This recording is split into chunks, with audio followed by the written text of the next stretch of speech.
송은재TV 시작합니다. 이제 내일이면 드디어 대통령 선거일입니다. 오늘이 마지막 유세날입니다. 윤석열 후보는 제주에서부터 오늘 유세를 시작을 합니다. 제주에서 부산을 거쳐 대구, 그 다음 서울로 제주 봄바람을 서울까지 실어올 예정입니다. 새 봄이 윤석열과 함께 올라올 예정입니다. 새 봄을 전국에 퍼뜨리겠다라는 것이 윤석열의 전략입니다. 윤석열 후보는 오늘 제주에서 출발해서 서울 시청 광장에서 유세전을 마무리합니다. 이재명 후보는 수도권 중심으로 유세전을 펼치다가 청계천 광장에서 유세를 마무리를 합니다.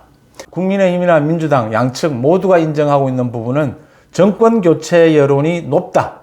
윤석열 후보가 앞서가고 있다는 부분은 인정하고 있습니다. 도대체 얼마나 앞서가고 있느냐?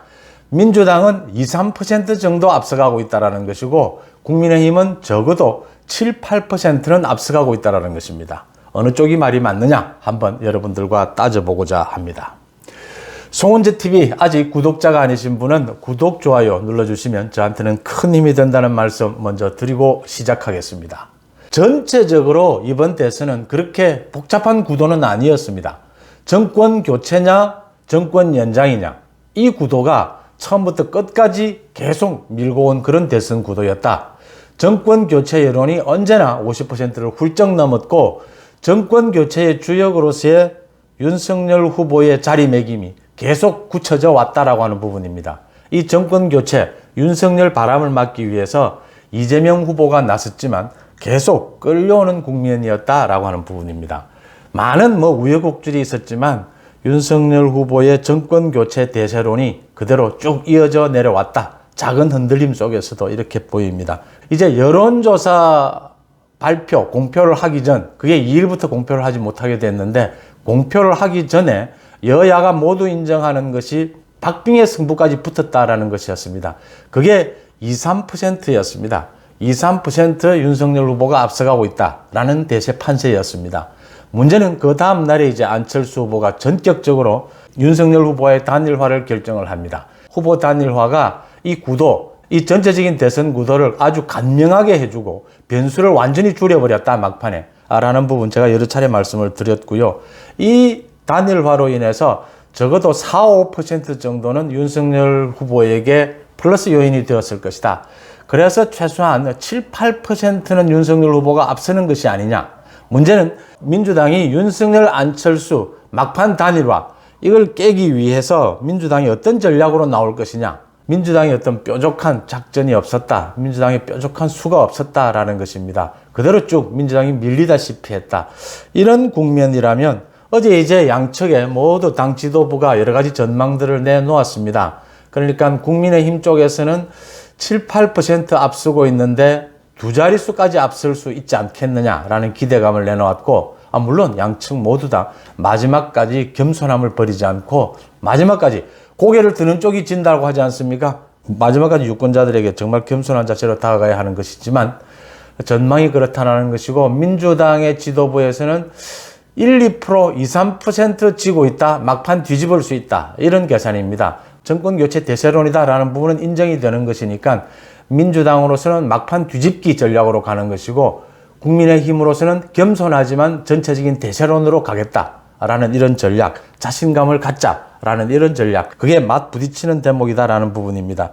이런 구도가 지난 일주일 동안 크게 흔들리지 않았을 것이다 라고 보는 것이, 윤석열, 안철수의 후보 단일화가 있고 난 다음에 민주당이 계속해서 이 역풍을 노리는 안철수 후보에 대한 공격도 하고 대장동과 관련해서 부산저축은행의 대출 비리에 윤석열 의혹, 윤석열이 개입되어 있다라는 김만배 녹취록까지 터뜨리기도 했지만, 제가 어제도 말씀드렸지만 그 녹취록을 터뜨리는 그 기사 자체가 너무나 엉성하고 또 곧바로 이제 반격을 받았습니다.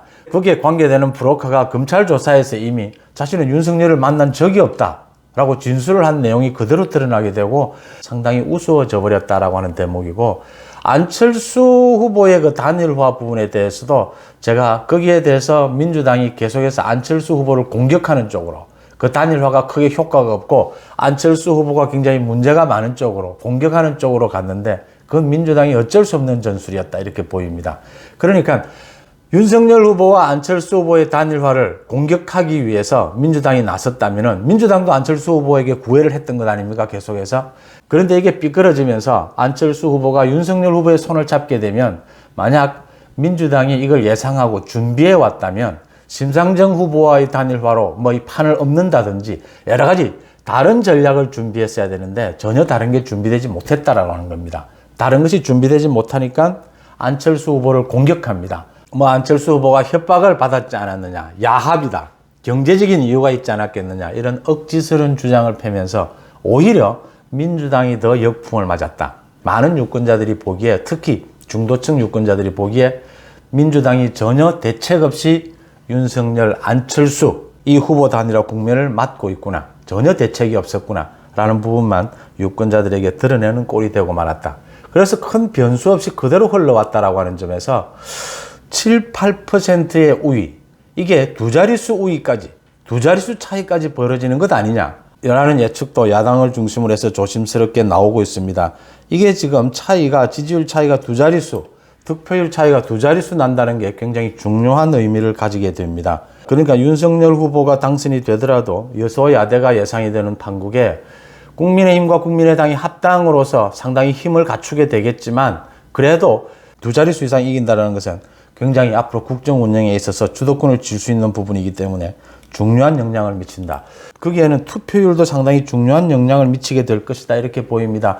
투표율이 지금 이제 사전 투표율이 37%니까 이게 지금 지난번 대선에 77%를 넘을 것이냐, 80%를 육박하느냐, 80%를 넘어가느냐, 지금 이런 여러 가지 예측이 나오고 있는데 코로나 전국을 뚫고 이렇게 투표 열기, 이 투표 열기가 높다라고 하는 것은 역시 그동안 대선 구도 전체를 장악해 온 것이 정권 교체 열기였습니다. 그러니까 정권 교체 열기가 그대로 투표 열기로 이어지고 있다 이렇게 볼 수 있는 겁니다. 물론 부분적으로는 뭐 호남을 중심으로 해서 이재명 표의 집결, 뭐 사전 투표 열기 부분적으로는 있을 수 있습니다. 그러나 전체적으로는 사전 투표 열기나 전체 투표 열기 모두가 정권 교체 열기 바랍니다. 이렇게 볼 수가 있는 거죠. 80% 언저리까지 육박을 하게 된다면 두 자릿수 차이까지 노려볼 수 있다. 역시 윤석열 후보와 안철수 후보가 손잡은 그 모습, 오늘 아마 서울시청 광장에서 마지막으로 윤석열 후보와 안철수 후보가 손을 잡고 전 국민들 앞에 마지막 인사를 드리게 될 것입니다. 윤석열 후보와 안철수 후보가 손잡은 모습, 그 모습 하나를 이겨낼, 그 정권 교체로 상징되는 그 모습을 이겨낼 다른 요인은 없었다, 먹혀들지를 않았다라는 것이 지금의 흐름이다 이렇게 보입니다. 결국은 전체적인 정권 교체 구도가 워낙 강력한 탓이기도 하겠지만 이재명으로 대표되는 이 정권 교체를 막기 위한 정권 연장을 꾀하는 이재명으로 대표되는 이재명 후보의 그 자질 문제, 대장동 비리가 이번 대선 전체를 관통하면서 이재명에게는 결정적인 타격을 안기지 않을 수가 없었다라는 부분입니다. 윤석열 후보가 오늘 몰고 올 제주 봄바람과 함께 내일 모두 투표장으로, 아직 투표하지 않으신 분들은 모두 투표장으로 나가서 정권 교체를 위한 한 표를 행사해야 되지 않을까 이렇게 생각을 합니다. 송은재 TV 마칩니다. 고맙습니다.